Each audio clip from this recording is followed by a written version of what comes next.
The day is finally here, guys. I've had this car down for, I don't know, it feels like 3 weeks now since TX2K, and we got the parts to finally put the car back together today. So the car's been kind of just chilling. I mean, there ain't nothing wrong with it besides what we have in this box. So let's get this box opened up and let's see what we got here. This is going to be the strongest axles that are available for a Miata.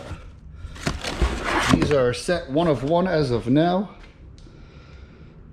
And this is badass. So let's get these out of the box and let's go over what's changed and what actually happened.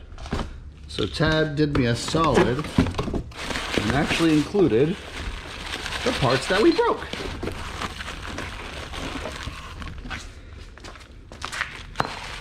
So it looks like we got some hardware right here, and then in this bag, it's hard to do things one-handed. And here is the broken parts of the axle. So this is the one that I just broken. So now, this is kind of a big deal in the Miata world. So as you guys know, not too many Miatas drag race. There is a handful of them out there, but we are kind of a very small group of individuals that at least have the cars turned up and go fast. So to my knowledge, there is, there's probably 2 or 3 7-second rotary Miatas. I know Lee Dockery in Australia is trying to go 6s. Now mind you, that's a full 3/4 chassis car, solid axle. That's a bad bitch. You have the car called Little Johnny, which is built in the US. It's a maroon NB rotary car. That's also a solid axle chassis car. There is also the white Miata that was built by Mazda back in the mid-2000s to compete with sport compact drag racing. That is also a 3/4 chassis car with a solid axle. And those are the top tier like race car Miatas. Now, as far as like more street stuff, you would have me, you know, my Turbo LS setup IRS. I think his name is Chris Alcon or Alcaron. It's a gray Miata RB26. That car is IRS. That car's been, I think, somewhere in the 850s, low 850s, high 840s, I think. And then we also have Chase, good friend of mine, but he's a no-time guy, so I'm not allowed to tell you guys his times.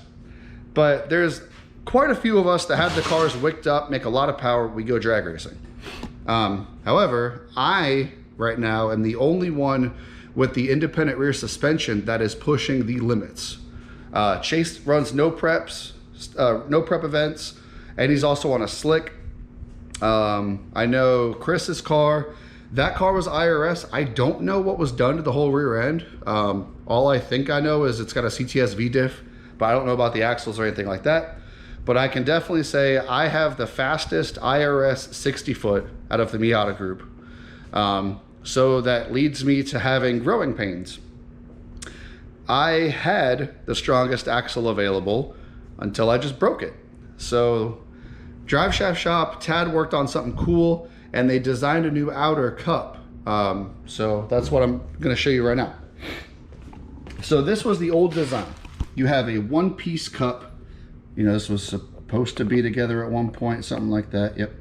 And that's how it was made before. Now, as you can clearly see, it has just snapped where that transition was. So now what they ended up doing is they had make this outer cup now, it's actually 2 pieces.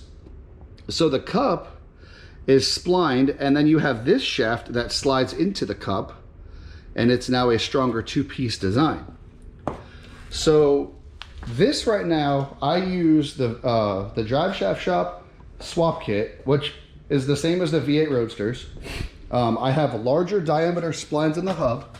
So those are not factory hubs, and it looks weird because that's all silicone lubricant.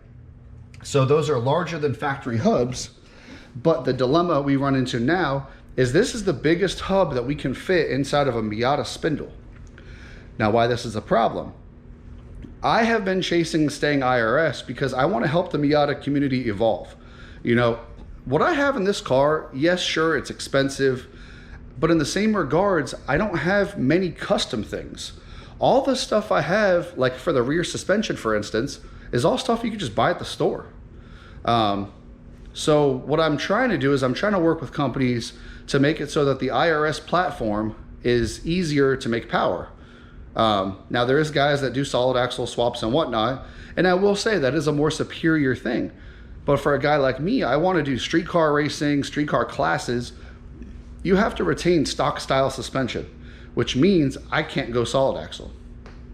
So I want to work with companies and I want to make the IRS setup really strong. So this is our next attempt at trying to go fast.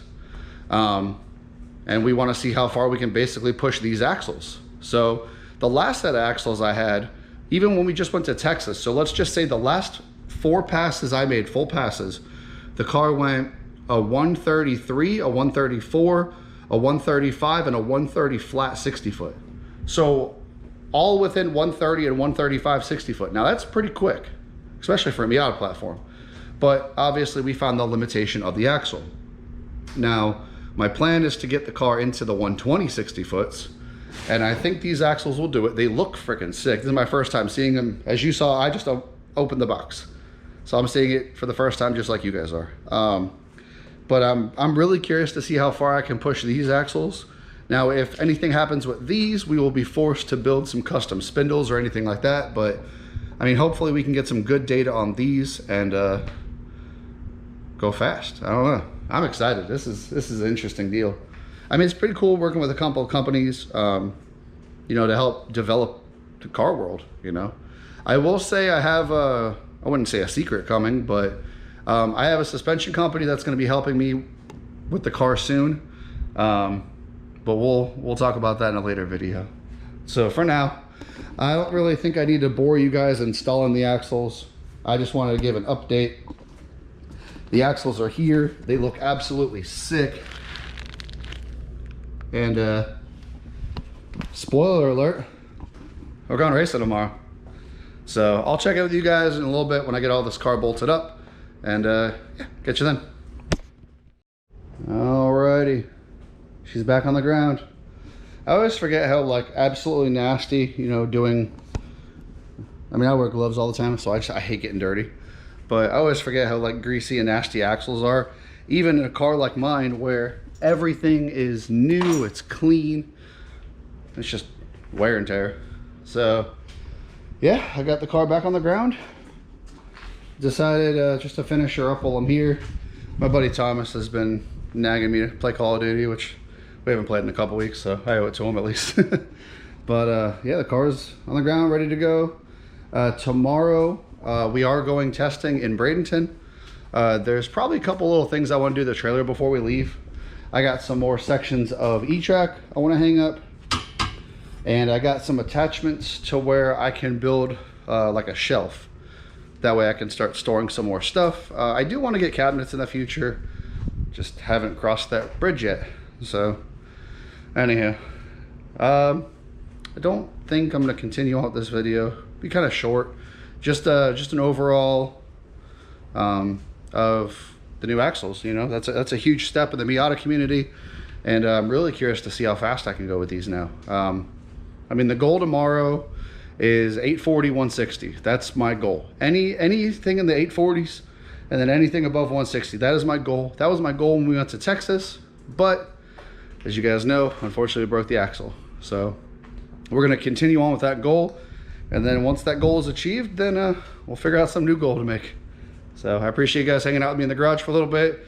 I'm so stoked to have Driveshaftshop on board with the help and the continued development of the Miata platform. I mean, my goal is to see more Miatas at the drag strip, you know. It was kind of cool having the only, I mean, it wasn't the only one at the facility, but the only drag Miata at TX2K. That was badass. A lot of people were curious about the car, and honestly, a lot of people were surprised at what it did. I mean, I mentioned it is a healthy turbo setup. I do have some pretty good parts on the car, so I mean, it shouldn't be too much of a shock for it to start working and going fast, but it is still a very new thing to me, especially tuning and driving something like this. So anyway, thanks guys for hanging out, and tomorrow's gonna be I'm looking forward to tomorrow. So I'll catch you guys in the next one. Thanks for watching.